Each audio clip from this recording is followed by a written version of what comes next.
ظالم تھا۔ احمد ایمان کے امتحان میں امتحان لے رہا تھا، ہوا کر کے اس کی نظروں میں برا بنا پھر اچھا بنا۔ یہ امتحان نہیں تو کیا تھا؟ پھر دھمکیاں دی، پھر دل پر وار کیا۔ اف، ایمان کا حوصلہ تھا اسے برداشت کرنے کا۔ احمد دورانی، واقعی تمہیں ایمان زارا شاہ ہی ڈیزرو کرتی ہے، میں تو بس فضول میں بیچ میں آ گیا۔ وہ تمہاری ہے، تمہاری رہے گی، پر وہ شیر دل کی بھی ہے۔ تم چاہ کر بھی ایمان کو میرے دل سے نکال نہیں پاؤ گے۔ میں ملوں گا اپنی گنڈی سے جب جب میرا دل کرے گا، اور اگر تم نے روکا تو میں تمہارا حشر بگاڑ دوں گا۔ مانا کہ وہ بھی محبت نہیں کرتی، پر میں تو کرتا ہوں نا، اور کرتا رہوں گا۔ شیر دل خود سے بڑبڑا رہا تھا، اور اس بڑبڑاہٹ میں خوشی جھلک رہی تھی۔ لبوں پر مسکراہٹ رقص سے جب پیچھے سے کسی کے گرنے کی آواز آئی، شیر دل نے پلٹ کر دیکھا تو ایمان اوندے منہ زمین پر گری پڑی تھی۔ شیر دل کی آنکھیں پھیلی تھی۔ گنڈی، ہے ہرنی، وہ لپک پا اس کے پاس گیا تھا جہاں ایمان ہوش و حرج سے بیگانہ پڑی تھی۔ کہاں کی تیاری برہودار حسان جو تیز تیز سیڑھیاں پھلانگتا اتر رہا تھا۔ احسان صاحب کے کہنے پر سپیڈ سلو کیے، دھیمے قدم لیتا ڈائننگ ٹیبل کی جانب آیا۔ وہ ڈر آپ کی بہو کی طرف۔ حسان بڑے دل فریب انداز میں بولا تھا، وہ کیوں؟ ڈیڈ یونی لے کر جانا ہے۔ او، تب بھی میں کہوں، بریکیں کیوں فیل ہوئی ہیں احسان صاحب نے ہارڈ کا ورک بڑھتے مسکراتے کہا۔ بس ڈیڈ، آپ کی بہو کو دیکھ کر یہی حال ہوتا ہے۔ حسان ڈیڑھ بنا گھور فشانی کر رہا تھا۔ جاؤ میاں، ہماری بہو کو لے جاؤ، اگر دیر ہوئی تو اس کے بھائی تمہارا قورمہ بنا دیں گے۔ بھائی؟ وہ نہیں ہے جناب، سالے میرے۔ تبھی تو میڈم نے مجھے یاد کیا۔ حسان بڑبڑایا کہ صبح ہی احمد نے میسج کر کے اسے بتا دیا تھا کہ اس کی بہن کو فل پروٹوکول کے ساتھ یونی لے جائے اور واپس بھی لے آئے۔ اوپر سے مہم کی دھمکی بڑے میسج نے اس کی نیند اڑا دی تھی۔ اسے احمد پر غصہ تھا جو خود تو مزے سے سو رہا تھا، اسے بغیر سوئے حکم صادر کر دیا تھا۔ بیچارہ کچھ دیر پہلے ہی لوٹا تھا، پر کوئی نہیں۔ وہ مہم کا سوچ کر مسکرایا اور اسی تیزی سے باہر نکل گیا۔ حسان نے جیسے ہی گاڑی دورانی مینشن کے پورٹیکو میں روکی، اس کے ہاتھ ہارن سے اٹھنے سے انکاری ہو گئے تھے، جیسے دنیا کا مصروف ترین بندہ یہ ایک ہی ہے، باقی سب وقت برباد کرنے والے روبوٹس ہیں۔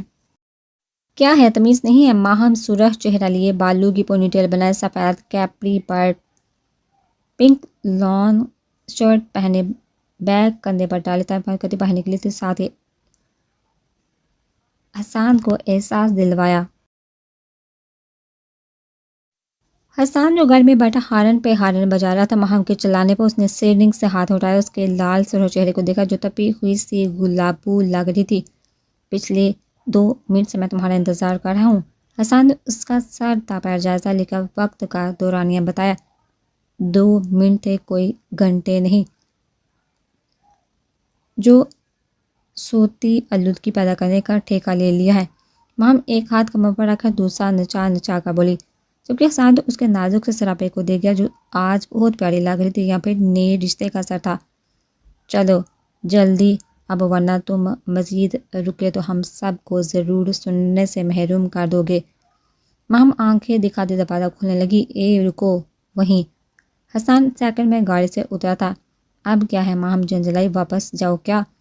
میں نے کہا واپس جاؤ، حسان نے پھر سے کہا، جبکہ مہم حیران کن تاثرات سے اس کو دیکھ رہی تھی۔ کیوں؟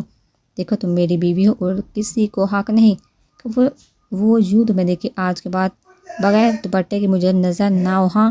میرے سامنے جیسے مرضی رہو، پر باہر جاتے ہوئے اس بات کا خیال رکھو۔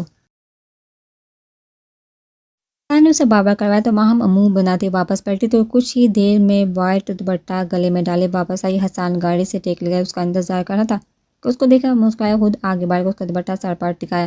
بہت خوبصورت لگ رہی ہو۔ حسان نے ہلکی سی سرگوشی کے ساتھ ہی اس کی گال پر لب رکھے کہ مہم کی دھڑکنیں پل میں منتشر ہوئی تھی۔ جب بھی وہ دوسری گال پر جھکتا، مہم نے اس کے پاؤں پر اپنا پاؤں مارا اور فرنٹ سیٹ کا دروازہ کھول کر بیٹھ گئی۔ اب اگلے 1 سیکنڈ میں تم نہیں آئے تو میں تمہیں یہیں چھوڑ جاؤں گی۔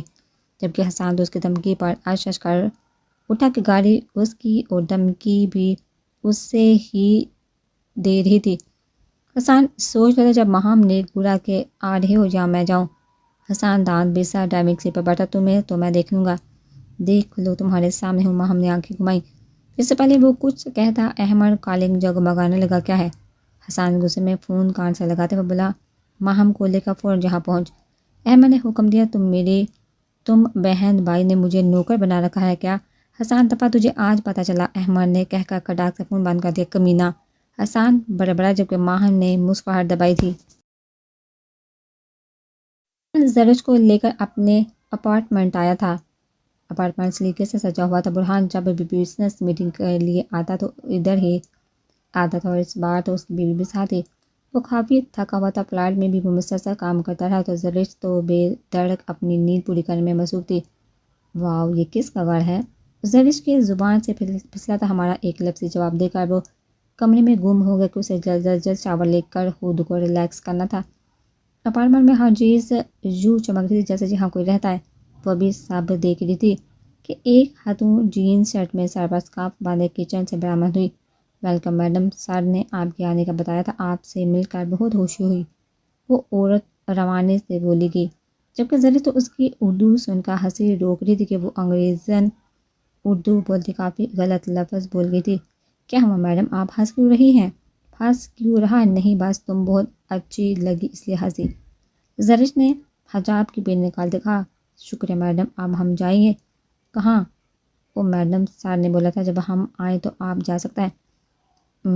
میڈ نے کہا، او جی آپ جاؤ، صبح گپ شپ ہوگی۔ زرش نے کہا، اسے وہ کافی کیوٹ لگی تھی۔ برہان کمرے میں آتے ہی فریش ہوا تھا اور اب آئینے کے سامنے کھڑا شرٹ لیس سا بال بنا رہا تھا، جبکہ زرش حجاب گلے میں ڈال کر اپارٹمنٹ کا چپا چپا چھان کر کمرے میں آئی جس میں برہان تھا۔ شاور تو اسے بھی لینا تھا کہ اتنا لمبا سفر کر کے وہ بھی تھک گئی تھی، حالانکہ سوئی رہی تھی پھر بھی طبیعت سست سی لگی تھی۔ وہ ہاتھوں کے ناخن دیکھتی بے دھیانی میں کمرے میں آئی، بال جوڑے کی شکل میں قید تھے اور اسٹائلر گلے کے گرد ڈالے ہلکے سے میک اپ میں وہ سونا مکھڑا لیے داخل ہوئی تھی کہ آئینے کے سامنے رومن رنگ کو یوں کھڑا دیکھا زرش کی آنکھیں باہر کو ابلی تھی۔ چوڑے سینے، مضبوط کثرت جسامت لیے وہ براؤن پینٹ میں ٹاول گردن میں ڈالے شیشے میں اس کے ایکسپریشن دیکھ چکا تھا۔ جو بات اس کے ذہن میں آئی تھی فوراً سے لب دانتوں تلے دبایا۔ زرش کا چہرہ سرخ انگارا ہو گیا تھا جب نظر سامنے والی کی کالی سحر انگیز آنکھوں سے ٹکرائی۔ وہ فوراً پیچھے کو ہی باہر کی جانب بڑھی، اسے پسینے آ رہے تھے۔ اب یاد آیا تھا کہ وہ یہاں اکیلی ہے، بی جی نہیں ہے، اور آج کل اس کے رومن رنگ پر پتہ نہیں کون سا بہار چڑھ رہا تھا۔ وہ پاس آتے ہی اس کی سانسوں پر حکمرانی کرنے لگتا تھا۔ پچھلے واقعات یاد آتے ہی وہ پوری سے نکلنے لگی جب برہان کی آواز پر قدم رک گئے۔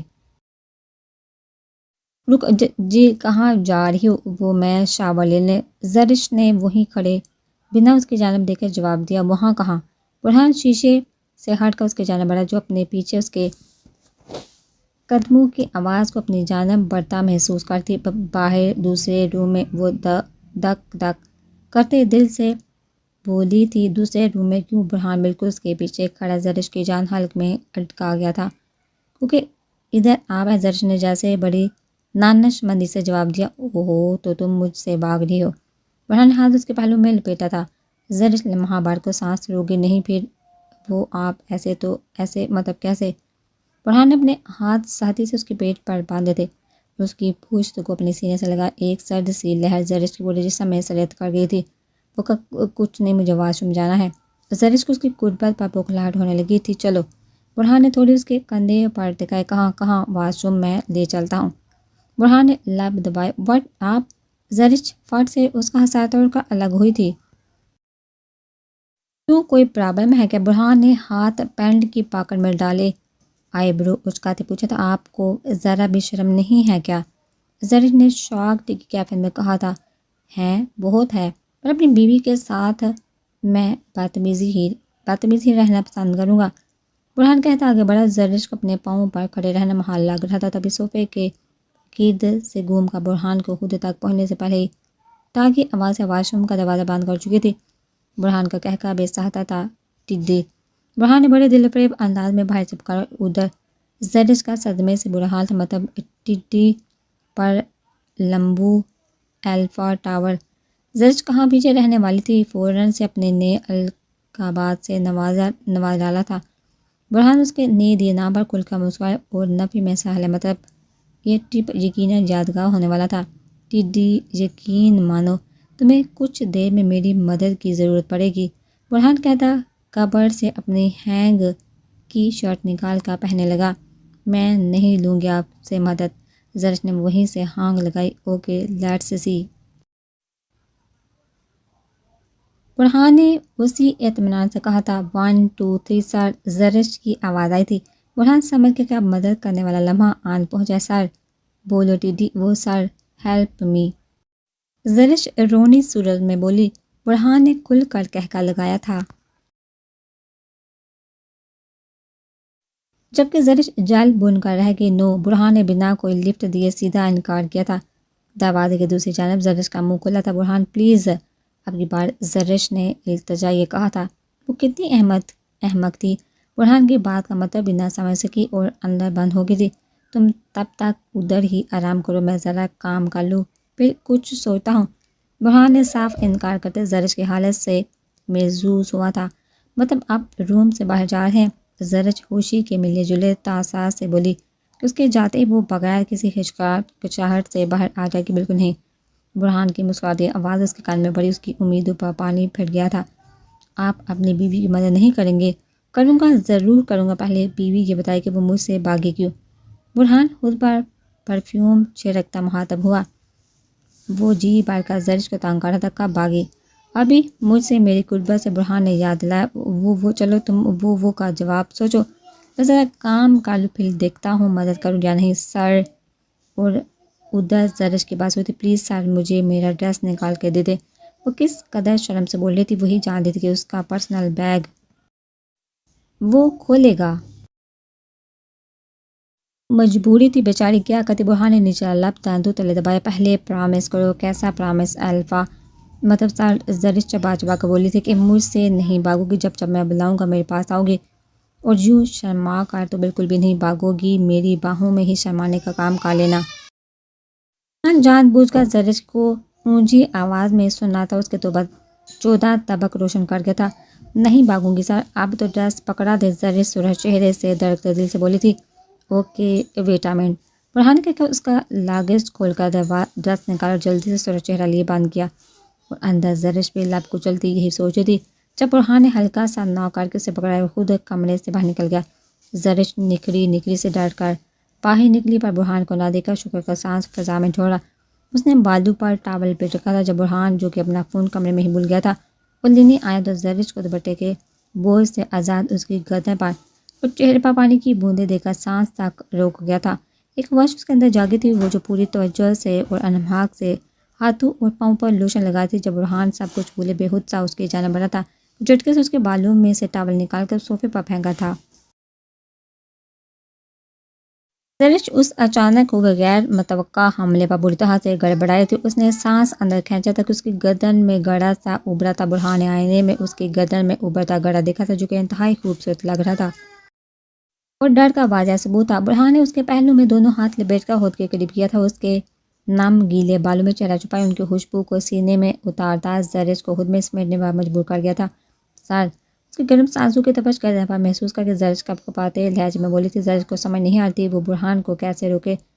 جواب اس کے بالوں کو گردن سے ہٹا کر اب وہاں اپنا استحقاق بڑا لمس جا بجا چھوڑتا زرش کے چہرے کی سرخی بڑھا گیا تھا۔ وہ اتنا مدہوش ہو چکا تھا کہ زرش کی پکار کو بھی نہیں سن پا رہا تھا۔ برہان کی گستاخیاں بڑھتی جا رہی تھی۔ زرش کو اب اس کی قربت جھیلنا محال لگ رہا تھا، جب اسے خود سے دور کرنے کی مزاحمت کرنے لگی۔ یہ مزاحمت اس کے حق میں بری ثابت ہوئی جب برہان نے اس کو خود میں قید کی، اس کے کندھے پر لب رکھ کر ہلکا سا بائٹ کیا تھا۔ یہ تمہاری سزا تھی مجھ سے دور بھاگنے کی۔ Next time be careful. Burhan اپنے تشنہ لب اس کی گردن پر مسکاتا گرم سانسوں سے اس کی گردن کو جھلساتا وارن کر رہا تھا۔ ابھی وہ مزید گستاخی کرتا جب اس کا موبائل رنگ ہوا تھا۔ فسوس لمحات میں فون کی گھنٹی دو نقوش کی دنیا میں لاپتا تھا جب برہان نے اسے گھما کر اپنی طرف کیا۔ اس کے لبوں کو ہلکا سا چکا بیڈ پر پڑے فون کی طرف متوجہ ہوا جو کب سے چنگا رہا تھا۔ ریڈی ہو کر شال اوڑھ کر باہر، میں ویٹ کر رہا ہوں۔ برہان گہری نظروں سے اس کا ناری رنگ اور شرم سے جھکی پلکیں آنکھوں میں وسائے اس کے خوبصورت سراپے کو دیکھا کمرے سے باہر نکل گیا تھا۔ اجازت۔ وہ جو اڑ کر اپنے کمرے میں جا رہا تھا کہ سمرینا بیگم نے پکارا۔ جی چچی جان، بیٹا تم سے کچھ بات کرنی تھی۔ جی کریے بات۔